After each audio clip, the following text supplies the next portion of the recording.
Welcome to the Savage Angel podcast. And here today we have our guest, Bill Wong. Bill, hello. Hi, how's it going? It is going fabulous. So, Bill, I would love for you to share with our audience who you are and what you do, because I think you can say it better than me. I spent 30 years in government and politics, either serving in government offices as a staff person, running campaigns, being a consultant to Fortune 100 companies with regard to legislation and business strategy in California. And I'm semi retired, trying to be fully retired. And then I come along and say, can you please be a guest on this podcast? Because your knowledge is so valuable. So, one of the things that Bill and I have been talking about in this nice arena here today, and it's almost Friday, right? As the time of this recording, we have one more day. We were talking about the role of government and business. And Bill, I would love for you to dive a little deeper into that and share why you think people should be involved, business owners should be involved in government. Yeah, to start out, I think that there's a lot of businesses out there that want to keep an arm's length with government. A lot of people think that the government is the enemy, but the truth is government is relatively neutral and it's most responsive to the squeakiest wheel. Yeah. That's why all of the large corporations have government representatives. They have lobbying firms that they hire to make sure that their interests are protected or opportunities are provided. A government can do a lot of damage to your business if they don't understand how your business model works or how a specific piece of legislation may impact your business. They don't do it maliciously, they just do it accidentally because they've got a lot of people that have quote unquote great ideas, but many of them have never run a business in their lives. And as a result of it, what makes sense to them doesn't make sense on a business level. So it's very important for business people, even small business people, you don't have to be large corporations, to be in contact with your local legislator so that you can explain to them why something that looks good on paper could be devastating to how you operate as a business. Most of the people that work in state government as a legislative staffer or the person that does policy has no economics background. They come from political science or law or arts. So they've never really run a business. They've never had to meet payroll. So they really have no idea how their good idea could impact how a business person runs their business and could jeopardize the viability of that business. So, I think that that's so smart for a smaller business to be in touch with the government. Would you say that when they are in touch, that they're actually listened to? Well, absolutely. I think that's a myth is that, Yeah, and yeah, I mean, every time you do get bad actors, you do get some elected officials and politicians that are less open to it. But in this highly competitive political environment, I've always felt that the more of a pest you are, the more they have to listen to you. And that's where a lot of great relationships come out of is that if you work hard to build out relationships and have those conversations, it's really helpful. it's super interesting. So I was with a business partner of Utah, a business I was part of, and that is one of the things I noticed is because I am good friends with someone that ran. He's a mayor of a town up in Utah, and he actually introduced us to someone in the local government, I would say. And it was fascinating to have those conversations. But I feel like at the time, I thought, wow, well, the reason I was able to have those conversations because of who I knew as a personal friend, right? So in that case, how would you say like a smaller based business should go about reaching out to their local legislation? How does that process work? For lots of people, they don't even know. They have Yeah, no I think a lot of the fear is that you have to become politically active. right. And you really don't. It's not about political donations. It's not about being partisan and because your local legislator, you'll find whether it's a local, like a municipal council member or a state legislator, they've got family. They live in the community. So they they patronize businesses. They have to get dry cleaning, take their kids out to dinner or breakfast. You're going to run into them, and a lot of people don't take that opportunity to know who their representative is, and then just say hi if they run into them. The most important power that the average citizen has is their ability to vote. And contrary to what people think, we focus tremendously on voters. If you're a voter in our district, we have to listen to you because that's more important than money. Uh-huh. People don't think that, but as a staffer, we were able to, if somebody calls, we can determine whether or not they're a voter in our district or not. If they know that you're in their district, they have to respond to you because if one voter calls you, that means 100 voters are actually interested in that topic, but they just haven't made the effort to call you.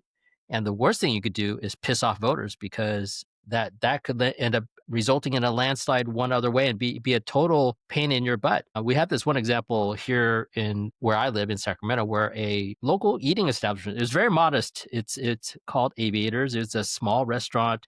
It's off of an executive airport. It's very dated, but it's very kitschy and cute. And the average age of its patrons are 70 or like five, right? They're Right. because they have like all these model airplanes. It's by the executive airport. And some municipal staffer decided that they wanted to open up that restaurant for rebidding for a different concept. And they were not going to renew this business owner's lease as a result of it. They're going to make it a competitive lease because they thought that a higher end dining experience was going to do better at our executive airport. And our executive airport is very modest.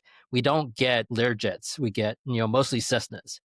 So some staffer who had the bright idea of some grand idea of having some exciting night spot at this municipal airport wanted to push out this owner. And what we found out was that the county supervisors had no idea that this was going on. So it was just done at the staff level. So the community organized and we got in contact with the county supervisor, and the county supervisor helped us resolve the problem. And now the owner was able to extend his lease for 5 years, after which he's planning to retire. And that was a big victory for the community. That was a big victory for the business owner. That was a big victory for the county supervisor. So it was just one person's idea, but then someone didn't like it, so they rallied together and came together, and then you won. That's awesome. So that's an example of being mindful of what's going on around you, not necessarily accepting something that someone might say, because if they don't have the experience, then yeah, I love that.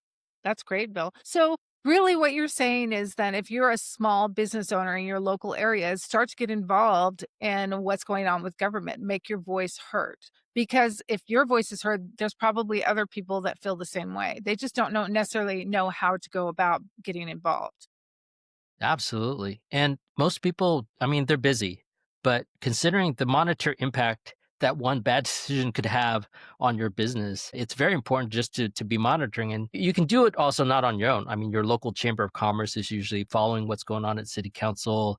The state chamber of commerce is looking at what's going on the state level. So you join your professional associations, like the restaurant association or the local chamber. All of those organizations help you track or be aware of ideas or proposals that might be detrimental to your business. Very, very profound. So there's another topic that I would love to explore with you. We were talking about, I was sharing with you the different trends that I'm seeing across the United States, interviewing all of these business owners. A lot of them are service based, and how in some cases, it's more of the glass half empty. And then in other cases, it's glass, half full or really full times five. So it's super interesting to me. And you were sharing, I think you said you follow, I wrote it down, Cody Sanchez and the philosophy there. Do you mind sharing a little more about that? Because I found that quite interesting. Yeah, Cody's like this kind of thought leader in the entrepreneurship Yeah. side. And, for the most of the business people that I follow, they talk about crypto, they talk about tech, they talk about all of these types of things like private equity. And Cody talks about, anybody can get engaged in investing in small businesses. And if you have the right math and you are diligent about choosing the businesses that you choose to buy, there are tremendous opportunities that are out there. They're not sexy like everybody sometimes gets glossed over by all of the sexy businesses that are out there, like buying mansions or investing in crypto. She talks about buying small businesses that have great bottom lines and helping them, really scale and build their efficiencies. And I think that those opportunities are out there if you're looking. But if you get into too much of a rigid thought process or mindset, you're going to miss the opportunities that are right in front of you. Well, it's really interesting that you said that because I think, like you said, the things are just growing so fast. And with AI, I mean, there's just so many opportunities everywhere. But really, if like you open your mind and you really look at even going back to the basics, like think you mentioned dry cleaners, or there could be a laundromat or a car wash. I mean, yeah, like, they're not sexy. They're kind of boring actually, but at the end of the day, you can buy something and have a management take care of it, and you can have a portfolio of those kind of businesses. So I really liked what you said about that because there's a lot of people out there, small business owners that I've been talking to that are really the glass, half empty. And I like your philosophy because they're like, oh, I'm not going to spend my money. I'm going to hold on to it. Or, we can't find the right help, da da da da da. But at the end of the day, right?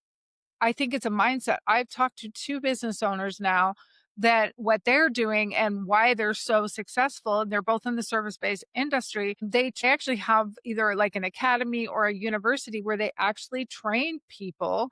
Like one owner used the term homegrown. So it's like they train people and then those people become their labor force. And it's really impactful. In fact, I was going to share there was another person that I talked to, and what they do, they have an academy, is they actually take, you could be in high school and your senior year, come in and learn, but they also have, say that you used to be a teacher, or you want to do something different. You might be in your 30s, 40s, 50s. They're really all about like training people on the job.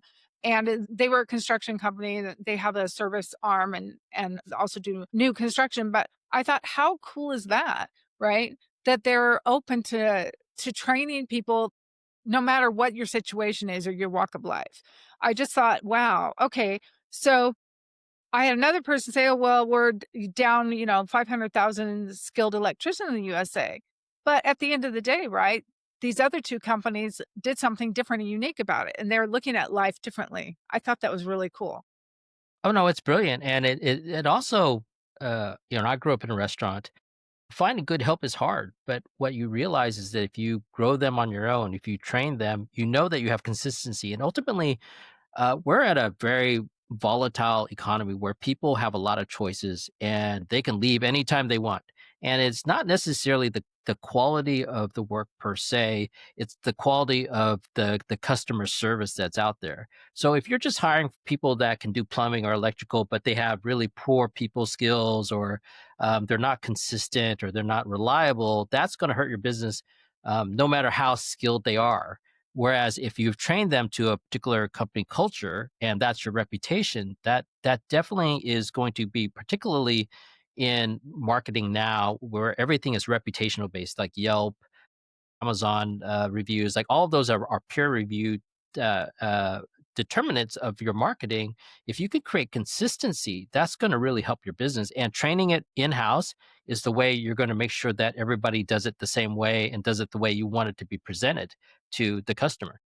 Well, I think that is honestly, I think that's one of the best ways to handle this volatile, if you will say, job market, if you will, is to attract the right talent. And it's so interesting to me. The other thing, and I'm a ferocious I love reading. I taught myself how to speed read when I was in junior high. So at night, I love like looking on places like Reddit or other places and just looking at all the things. And you go into, I haven't had a job in forever, right? I've always ran my own business, but I go in and I see what are people saying about the jobs and the economy. And there are people that are like, I can't find a job. And I sit here and I think, well, wait, then go make your own job. So I have a sister, she designs like fashion design. She's also really good at getting people in places like Costco and QVC and like all of those kind of things. So she's like, I made my own job because she has relationships with factories in China. And so she started calling them. She's like, do you want me to be your representative? And she found a company. I mean, they're paying her incredible money, and she is their rep here in the USA. She made her own job, Hmm. and Yeah, that's you what. have to be. Yeah. Go ahead. No, I just love it so much. I mean, you have to have that mindset. Yeah, well, I mean, also with the environment, with your podcast like yours, with the internet, it's so much easier now to gain knowledge, and to gain knowledge in a fast way. I read a lot, but also when I'm reading a book, my fear is that by the time the book is published, some of the information is kind of old. Whereas now, if you're on Instagram, or if you're on TikTok, or if you're on YouTube, you're learning things in real time, and as in the real environment, because it takes. I published a book. It took a long time to publish the book. So even though the material was relevant when you wrote it, it may not be as relevant by the time it gets into somebody's hands. And even when they buy it, they may not read it right away. So I think that right now there's just so much information that's out there, particularly like also the free AI that you can Yeah, access is like they can answer a lot of questions that before you had to have a mentor in business world or you had to have some type of expert in your life that could say no, this is how it's really done, or this is how profits are made, or these are ways that you can increase your optimization or your efficiencies. Now the stuff is at your fingertips just by searching the internet. You just have to be persistent enough, and I think that that's one thing that I do am concerned about the workforce is that there is a generation of workers that are not self learners, are not that aggressive at pursuing lifelong learning or knowledge, and that they want jobs to be handed to them. it's not like that yet. Not yet. Well, I've had a couple of cases where I've had job applicants have their parents call me, which just really kind of made me cringe a lot. Wow, that's interesting. I would love to These hear. were adults. These were like people in their 20s and like early 30s. And their parents contacted you. How that's very, very, very interesting. I have children in their early 20s and I would not call for them. I'm like, they've been taught a work ethic, they've been taught how to go get a job, they've been taught all the things. And for example, one of my son who's 23 just graduated. So we were in Vegas, just graduated from UNLV as a mechanical engineer. I told him, I'm like, you have to network in order to like find a job. And he knew someone that was an intern. They that said, hey, let's go. So, not electrical engineer, sorry, mechanical engineer. Anyways, the point is he knew someone, he went in on a 90-day, you know how they do 90-day Hmm. probation, Yeah. and I'm telling you, within 3.5 weeks, they said, "You're doing such a great job. We wanna bring you on, make you an offer," and the offer was substantial. I mean, we're talking a six-figure offer, and I'm like, "Okay, he's 23 years old." Why? Is because he's been taught. My kids have been taught, like, a super great work ethic, and they know what they need to do. I don't know that every parent has my philosophy, though. I mean, I was taught I was taught the value of hard work. I grew up on a farm, like, Yeah. and that's just sort of how I raised my kids. But yeah, I know what you mean. So, Yeah. yeah. My colleagues really complain about the quality of the workforce. Well, Yeah.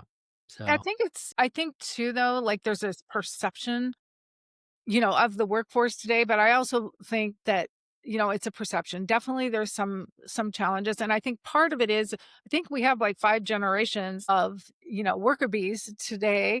And the generations just are different and they've been raised differently. And it's everybody learning how to get along. And, you know, the younger generation can learn from the older generation can learn from the younger generation. I'm telling you, like, I've been in the online space for 23 years, and I mean, there are some people that, are 20 years younger than me, and I'm like, what they did was brilliant. Let me go buy their thing. Let me learn their thing. Because what I believe, like, for example, ChatGPT, one of my podcast guests said, well, it's like an intern with a PhD. And I thought that is so true. But sometimes you can get all this information, but if you don't know those little tiny nuances, I'm telling you, ChatGPT is, unless you know the exact right prompt to ask, it's not going to tell you those. And I go hire those 25-year-olds or those 30-year-olds. Why? Because they grew up on smartphones since they were itty bitty. Those nuances that they put into place in businesses and they're making millions of dollars. I want to know what those nuances are. So I'll pay a premium to learn. So for me, I think it's both, right? I learn from them, they learn from me. And that's my philosophy, anyways. yeah, a lot of the younger workers, Yeah. the benefit is that they are, because the way technology is designed, they're very comfortable with trial and error. Like Yes. figuring out a smartphone, they don't look at the manuals. They'll just punch buttons until it works. So, yeah. And they're very familiar with that. And they're also willing to break things. Like when I'm trying to teach my mother-in-law how to use a cell phone, she's afraid she's going to break the phone by pressing the wrong button.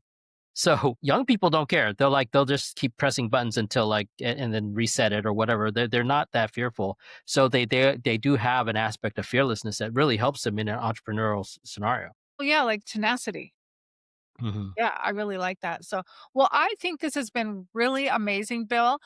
So, my last question for you is, do you have any magical, phrases or magical thinking that can help a person, either a someone looking for a job or a small business owner succeed fast in our current economy? I think it's about persistence and then also having the flexibility to challenge your preconceptions Mhm. because there are opportunities just laying around. But if you already have a preconception of what your success should look like, it may blind you to those opportunities that are just sitting right in front of you. You're 100% correct. So, Bill, how can people follow you, find you, all of the wonderful things out there? I'm on Substack, Bill Wong LLC, and I'm on Instagram, but mostly Substack is where I write about leadership and government. I love that. Well, thank you so much for being a guest on the Savage Angel podcast. I so appreciate our conversation. Thanks for having me. You're welcome. Bye.